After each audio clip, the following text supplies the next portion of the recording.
அனைவருக்கும் வணக்கம். வாசிப்பவர் ஸ்ரீமதி செல்லம்மாள். கவி பேரரசு திரு வைரமுத்து அவர்களின் தமிழாற்றுப்படை நூலை தொடர்ந்து கொண்டிருக்கின்றோம். நூலின் அத்தியாயம் வள்ளலார். 1823 மருதூர் ராமையா பிள்ளையின் 6ஆம் தாரத்தின் 5ஆம் மகனாக ராமலிங்கர் பிறந்தபோது தெய்வ மகன் பிறந்திருப்பதாய் தேவதைகள் பேசிக்கொள்ளவில்லை. மும்மாரியே பொய்த்து போன தேசத்தில் பூமாரி பொழிந்ததாக தகவல் இல்லை. அது மற்றும் ஒரு பிறப்பு. இந்திய மக்கள் தொகையில் இன்னுமோர் எண்ணிக்கை, அவ்வளவுதான். ஆனால் இந்து மதத்தின் ஞானிகளுக்கு மட்டும் தூர தரிசனம் வாய்த்திருந்தால் வைதிகத்தின் ஆணி வேறையே அசிக்கப் போகும் பூகம்ப பிறப்பு அது என்று புரிந்து கொண்டிருக்க முடியும். அளவில் அது 5.1 ரிக்டர் என்றும் பதிவிட்டிருக்க முடியும். ராமலிங்கரும் முன்னோடிகளின் கண்ணீரை கடன் வாங்கி பக்தி சுவை நனி சொட்ட சொட்ட அறுசீர் விருத்தத்தில் அழுது போயிருந்தாலோ, கட்டளை கலித்துறையில் கதறி போயிருந்தாலோ நெடுஞ்சரித்திரத்தில் அவர் தடம் பதித்திருக்க முடியாது. ஓர் எளிய குடும்பத்து ராமலிங்கம் அருட்பிரகாசர் என்றானதற்கும் வள்ளலார் என்று வளர்ந்ததற்கும் அவர்தம் 5 திருமுறைகளில் அடங்கியுள்ள பக்தி பாடல்கள் காரணமல்ல. 6ஆம் திருமுறையின் புரட்சி கருத்தே அவரது வாழ்வுக்கே வடிவம் கொடுத்தது, வரலாறு சமைத்தது. இதை நமது கூற்றாக முன்மொழிவதை விட தென்னார்காடு மாவட்டத்தின் அன்றைய ஆட்சித்தலைவர் J.H. காடின்ஸ் எழுதியதை வழிமொழிவதே தக்கது. ராமலிங்க பரதேசி கோயில்களில் பாடிய முற்கால பாடல்கள் தெய்வங்களின் புகழ் பாடவே அமைந்தன. பின்னாளில் பாடிய பாடல்களே அவர் ஆத்ம வழிகாட்டியாகவும் போதகராகவும் கொண்டாடப்படுவதற்கு காரணமாயின. உண்மைதான், பிற்கால பாடல்கள் என்று அவர் குறிப்பிடுவது 6ஆம் திருமுறையைத்தான் என்பதை காலவரிசையின் கணக்கே காட்டுகிறது. தான் வாழ்ந்த 51 ஆண்டுகளின் கடைசி 10 ஆண்டுகளில்தான் அவர் 6ஆம் திருமுறை எழுதினார். இந்து சமயத்தையும் இந்த சமூகத்தையும் திருத்தியும் எழுதினார். இந்து மதத்தின் காவியை சலவை செய்து வெள்ளாடை உடுத்து கொண்டவர் என்பதனாலும் மனித குலத்தின் மீது கொண்ட கருணையை தாவர வர்க்கம் முதலிய உயிர் தொகுதி வரை நீட்டித்த சன்மார்க்க கொள்கையாலும் தான் அந்த ஒளியாளர் இன்னும் உணரப்படுகிறார். இந்த கொள்கைக்கு தடையாக உள்ள எதையும் தள்ளிவிடு என்ற நிலைக்கு தள்ளப்படுகிறார். அதனால்தான் கண்மூடி வழக்கமெல்லாம் மண்மூடி போக என்ற சாட்டையடி சமூகம் தாண்டி சமயத்தின் மீதும் விழுகிறது. வள்ளலாரின் வாழ்வும் செயலும் அவர் வாழ்ந்த காலத்தை தாக்குறுத்தின என்று சொல்லவியலாது. அவர் கருத்துகளால் ஊட்டம் பெற்ற அடுத்த தலைமுறையின் ஆளுமைகளால் அவர் அடுத்த நூற்றாண்டில் வெற்றி பெற்றார் என்றே கணிக்க முடிகிறது. வள்ளலார் மறைந்த 5ஆம் ஆண்டில் பெரியார் பிறக்கிறார். 8ஆம் ஆண்டில் பாரதியார் பிறக்கிறார். இருவருக்கும் வயதில் 3 ஆண்டுகள் வித்தியாசம். ஆனால் ராமலிங்கரால் பாதிக்கப்பட்டதில் அந்த இருவருக்கும் எந்த வித்தியாசமும் இல்லை. பெரியார் உயர்த்தி பிடித்த தீப்பந்தத்திற்கான தீயும் பாரதியார் உயர்த்தி பிடித்த கவிதா தீபத்திற்கான நெருப்பும் ராமலிங்க வள்ளலாரின் அருட்பெருஞ்சோதியில் பற்ற வைக்கப்பட்டவை என்று கருத இடம் உண்டு. வள்ளலாரின் பாட்டமைதியில் நெஞ்சு பறிகொடுத்தும் சமூக சமய சீர்திருத்தங்களில் தனக்கு உகந்ததை ஏற்றுக்கொண்டும் பாரதியார் தமிழ் செய்தார். வள்ளலாரின் சமூக சீர்திருத்தம் என்ற வெளியை மட்டும் பெரியார் உருவிக்கொண்டு விரிவு செய்தார். 1935 6ஆம் திருமுறையிலிருந்து வள்ளலார் பாடல்கள் 100 மட்டும் திரட்டப்பட்டு குடியரசு பதிப்பகத்தின் 3ஆம் வெளியீடாக வெளியிடப்பட்டது என்பதே என் கருத்துக்கு ஓரளவு சாட்சி சொல்லும். வேதாகமங்கள் என்று வீண்வாதம் ஆடுகின்றீர், வேதாகமத்தின் விளைவறியீர். சூதாக சொன்னவளால் உண்மை வெளி தோன்ற உரைக்க விளையென்ன பயனோ இவை என்று வள்ளலார் எழுதிய வெண்பாவின் விளக்கமும் துலக்கமும் விரிவும் செறிவும் தான் பெரியாரின் மொத்த வாழ்க்கையின் முழு திரட்டாகும். நாள் வருணம் ஆசிரமம் ஆசாரம் முதலா நவின்ற கலை அத்தனையும் பிள்ளை விளையாட்டே என்ற வள்ளலாரின் பொன் வரிகளை வாங்கித்தான் மேலவர் கீழவர் என்றே வெறும் வேடத்தில் பிறப்பினில் விதிப்பனவாம் போலி சுவடியை எல்லாம் இன்று பொசுக்கிவிட்டால் எவர்க்கும் நன்மை உண்டென்பான் என்று பாரதி புடம் போடுகிறான். வள்ளலார் மறைந்து மரித்தாரா, மரித்து மறைந்தாரா என்ற கேள்வி இன்னும் நிலை கொண்டிருக்கிறது. மரணமிலா பெரு வாழ்வு என்ற அவரது கருதுகோள் உளவியல் வெளி சார்ந்ததேயன்றி உடலியல் வெளி சார்ந்ததன்று. பௌதிக சேர்மானமுள்ள எவ்வுடலும் இந்நாள் வரை மரித்தலில்தான் முடிந்திருக்கிறது. ஆனால் தனக்குப் பிறகும் அவர் தம் கருத்தால் 2 உடல்களில் இயங்கியிருக்கிறார். ஓருடல் பெரியார், இன்னோருடல் பாரதியார். ஆகவே வள்ளலாரின் வாழ்வு வெற்றியா தோல்வியா என்ற வினாவெழுந்தால் இருந்தபோது தோல்வி, மறைந்த பிறகு வெற்றி என்று காலம் எழுதக்கூடும். வள்ளலாரின் கால வெளி மீது பறந்து ஒரு பருந்து பார்வை பார்த்தாலன்றி அவரை விளங்கிக் கொள்ள இயலாது. இந்து மதம் இருக்க அவர் சன்மார்க்க சங்கம் கண்டதும் 1000 கடவுளர் இருக்க அவர் உருவ வழிபாட்டை வெறுத்து ஒளி வழிபாடு கண்டதும் வெறும் அடையாளத்திற்கு மட்டும் ஆசைப்பட்டு அன்று. இந்தியாவின் வரலாறு என்பதென்ன என்ற கேள்வியை எழுப்பி இந்தியர் அல்லாதாரின் அரசுகள் எழுந்ததும் விழுந்ததும் தான் இந்தியாவின் வரலாறு என்ற கடும் விடையையும் முன்வைக்கிறார் காரல் மார்க்ஸ். 11ஆம் நூற்றாண்டு முதல் 18ஆம் நூற்றாண்டு வரை இந்த பரந்த நாடு இஸ்லாமியர்களின் இறுகிய பிடிக்குள் கிடந்தது. இன, மொழி, கலாச்சார காப்புக்கும் மீட்புக்குமான போரில் இந்த நாடே 750 ஆண்டுகள் இரத்தத்தில் நனைந்து கிடந்தது. சிவந்தும் சிதறியும் கிடந்த தேசம் பிறகு கிழக்கிந்திய கம்பெனிக்கு சிவப்புக் கம்பளம் விரித்தது. 1757 முதல் கிழக்கிந்திய கம்பெனியின் கீழிருந்த இந்தியா சரியாக 101 ஆண்டுகளுக்குப் பிறகு 1858 விக்டோரியா மகாராணியின் நேரடி ஆளுகைக்கு இடம் மாறியது. வள்ளலார் வாழ்ந்த காலத்தையும் உள்ளடக்கிய காலமது. கிழக்கிந்திய கம்பெனியோடு வந்த கிறித்துவம் 1 கோடி மக்களை மதம் மாற்றியதற்கும் இராமலிங்கரின் மனம் மாற்றத்திற்கும் உள்ள தொடர்பு ஊன்றி உணரத்தக்கது. மத மாற்றம் இந்த மண்ணில் எந்த வழி நுழைந்தது? அந்நியர் இம்மண்ணில் எவ்வழி புகுந்தனர்? வருணங்கள் என்றும் குலங்கள் என்றும் சாதிகள் என்றும் பிளந்து வைத்த இந்து மதத்தின் சந்து வழி புகுந்தனர். அந்நியரை ஓட்ட வேண்டும், அதற்கு முன்னால் அந்நியர் வருவதற்கு வழிவகுத்த மத சண்டைகளின் பிற்போக்குத்தனத்தை பிடரி பிடித்து ஆட்ட வேண்டும் என்று சிந்தித்த முதல் புரட்சித் துறவி வள்ளலார் என்றே சொல்லத் தோன்றுகிறது. பிறப்பொக்கும் எல்லா உயிர்க்கும் என்று திருவள்ளுவரும், ஒன்றே குலமும் ஒருவனே தேவனும் என்று திருமூலரும், பறைச்சி யாவதேதடா பணத்தி யாவதேதடா, இறைச்சி தோல் எலும்பினுள் இலக்கமிட்டிருக்குதோ என்று சித்தர்களும் தமிழ் பரப்பில் நீண்ட நாள் ஒலித்த குரல்களைத்தான் வள்ளலாரும் வாங்கி ஓங்கி ஒலித்தார். ஆனால் தன்னையே அடையாளப்படுத்தி தன் கருத்துக்களையும் நிறுவனப்படுத்தியதுதான் வள்ளலாரின் வரலாற்று செயல் என்று கருதலாம். இந்து மதத்தை எதிர்க்கவோ தகர்க்கவோ அவர் சமரச சுத்த சன்மார்க்க சங்கம் காணவில்லை. ஆன்மநேய ஒருமைப்பாட்டை உயர்த்தி பிடிக்கவே அவர் தனித்தியங்க தலைப்பட்டார். இந்து மதத்திற்கு எதிர் திசையிலும் இயங்கினார். இந்து மதம் துறவின் நிறம் காவி என்றது, வள்ளலாரோ வெள்ளை என்றார். இந்து மதம் உருவ வழிபாடு என்றது, வள்ளலாரோ ஒளி வழிபாடு என்றார். இந்து மதம் மக்கள் தொகை போல் கடவுள் தொகை சொன்னது, வள்ளலாரோ ஒரே கடவுள் அருட்பெருஞ்சோதி என்றார். இந்து மதமோ நால்வருணப் பிரிவை கட்டி காத்தது, சன்மார்க்க சங்கமோ சாதிமத வேறுபாட்டை வெட்டி சாய்த்தது. இந்து மதத்தில் மூட பழக்கங்கள் மண்டி கிடந்தன, சன்மார்க்க சங்கமோ கண்மூடி வழக்கங்களை கண்டித்தது. இந்து மதம் மொழி புரியாத ஸ்லோகங்களை சொன்னது, சன்மார்க்க சங்கமோ மக்கள் மொழியே கடவுள் மொழி என்றது. இந்து மதமோ கீதை போதித்தது, வள்ளலாரோ திருக்குறள் வகுப்பெடுத்தார்.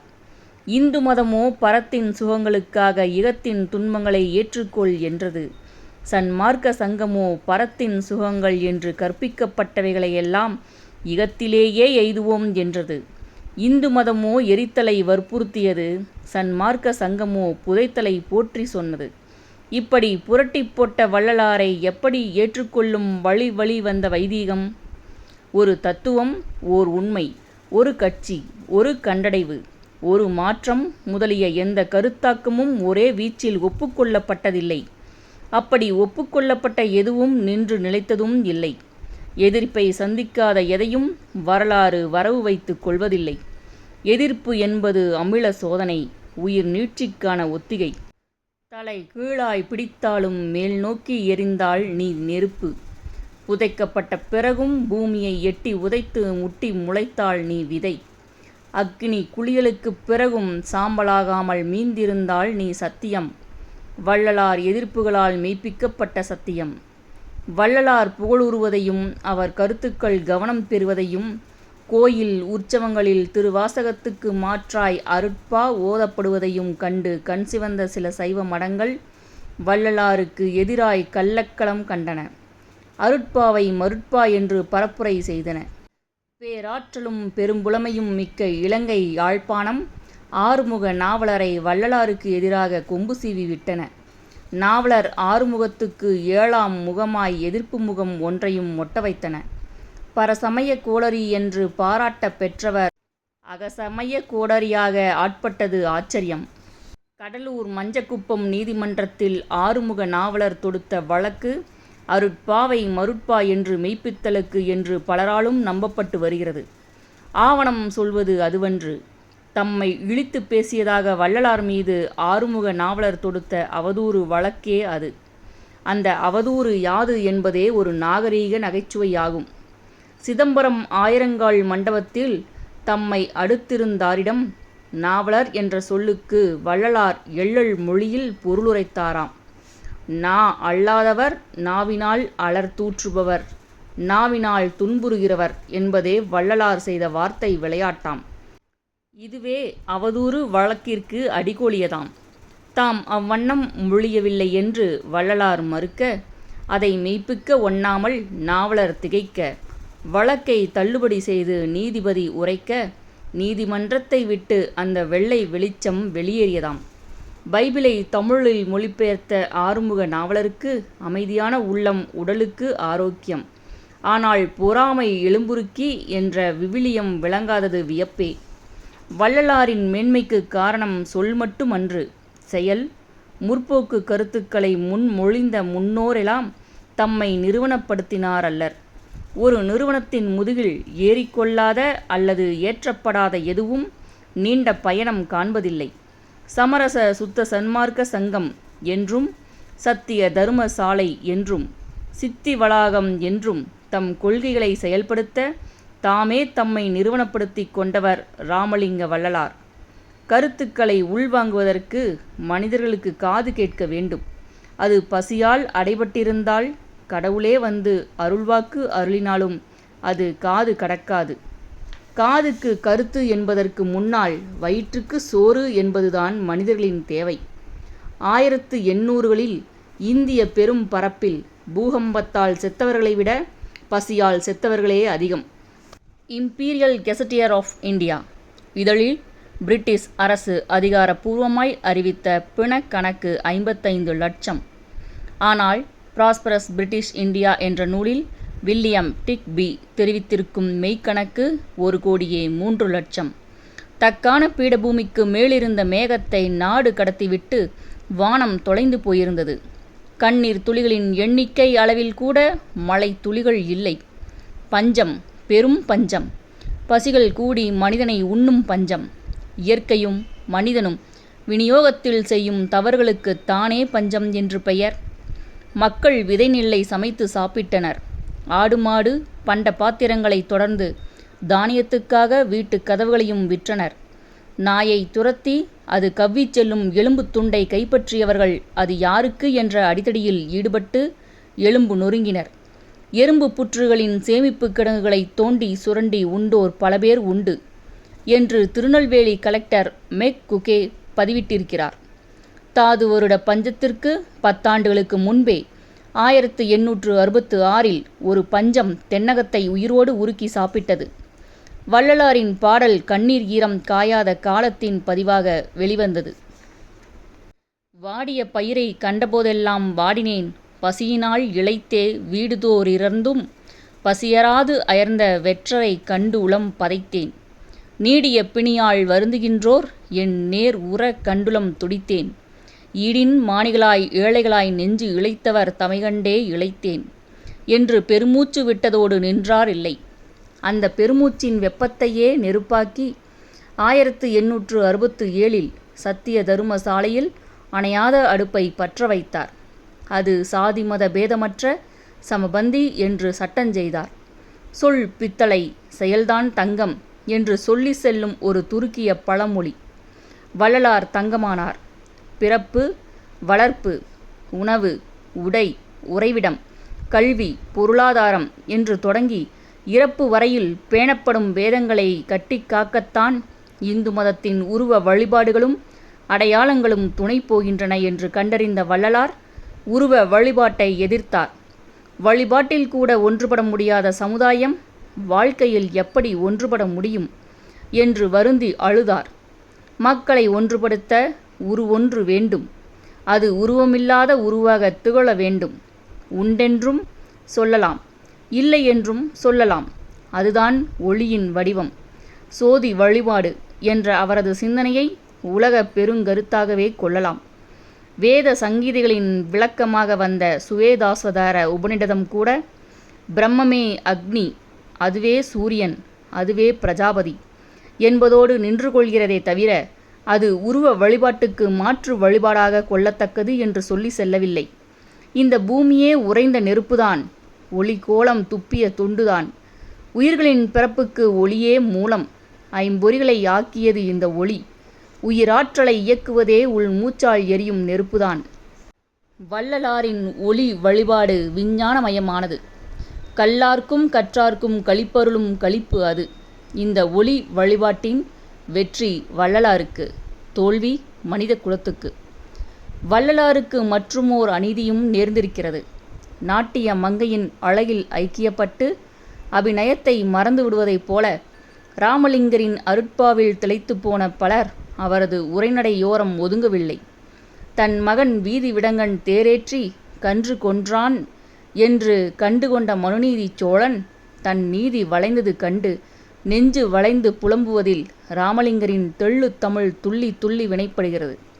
என் செங்கோலை அளவுகோல் என்பேனோ, எழுதுகோல் என்பேனோ, ஏற்றக்கோல் என்பேனோ, கத்தரிக்கோல் என்பேனோ, கண்ணக்கோல் என்பேனோ, குருடன்கோல் என்பேனோ, துலாக்கோல் என்பேனோ, அல்லது இன்று இறந்த பசுங்கன்றாகிய பிரேதத்தை புரட்டி சுடுகின்ற பிணக்கோல் என்பேனோ, என்ன கோலென்று எண்ணுவேன்.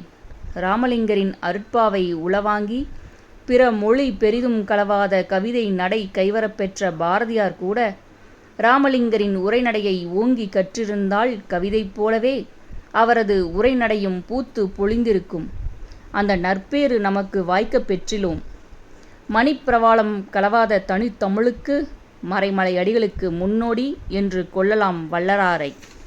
சமரச சுத்த சன்மார்க்கம் என்பது இந்து மதத்திற்கு எதிரான இன்னொரு சமயம் அன்று. அது இன்னொரு வாழ்க்கை முறை. தன்னுயிர் போல் மண்ணுயிர்களை உணரும் கலை. ஆனால் சமயத்திற்கே எதிரியாக அவர் சித்தரிக்கப்பட்டது வரலாற்றில் நிகழ்ந்த துன்பியல் நிகழ்வாகும். இந்து சமய பெரியோர்களில் யார்தான் மதத்தை விமர்சிக்கவில்லை? ஒரு சூத்திரன் வேதம் கேட்டால் அவன் காதில் ஈயம் காய்ச்சி ஊற்று. ஒரு வரி நினைவிருந்தாலும் நாவினை வெட்டிவிடு. இம்மாதிரி வாசகங்கள் சில ஏடுகளில் இருக்கின்றன. இப்படிப்பட்ட பிசாசுகள் முற்காலத்திலும் தோன்றியிருக்கிறார்கள். எல்லா காலத்திலும் இருந்திருக்கிறார்கள். இப்படி ஒரு கருத்தை வெகுண்டு சொன்னவர் பெரியார் அல்லர், விவேகானந்தர். மனுஸ்மிருதியின் சில பகுதிகள் மீது எனக்கு நம்பிக்கை விழவில்லை.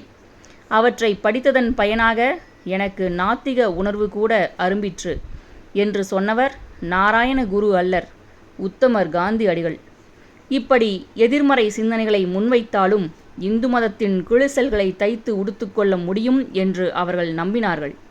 இயலவே இயலாது, அது கந்தலாய் கிடக்கிறது. தைத்தாலும் கிழியும், துவைத்தாலும் கிழியும்.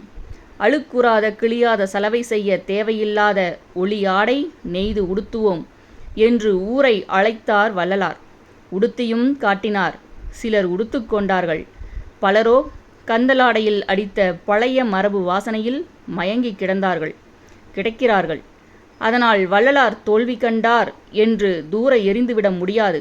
லட்சியவாதிகளின் வாழ்க்கை ஒரு நாள் பந்தயமல்ல, வெற்றி தோல்விகளை மாலைக்குள் அறிவதற்கு. அது யுகங்களின் மீது எட்டு வைத்து நடக்கும் பயணம்.